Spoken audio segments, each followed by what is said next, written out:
चलो जितना उतरता है।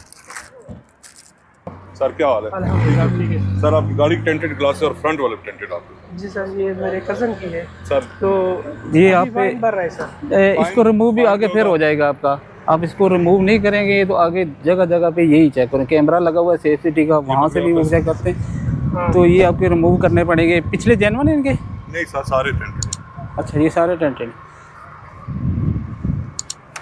ये अभी इनकी गाड़ी भी हमने रोकी है आज, तो इनके पेपर भी टेंटेड हैं और ये भी हम रिमूव कर रहे हैं और इनको भी फाइन भी हमने किया है। ठीक है, तो ख्वाजा भाई अभी जो है ना, आपको पता है पंजाब गवर्नमेंट ने इसका फ़ाइन जो है बढ़ा दिया है टेंटेड ग्लासेस का।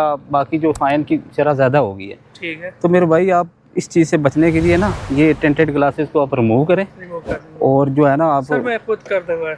अच्छा, क्योंकि गिलास खराब ना हो जाए ना। बहुत अच्छी बात है, बहुत अच्छी बात। आप खुद करें बेशक, लेकिन मैं रिमूव कर- कर हाथ से हाँ, कर। मैं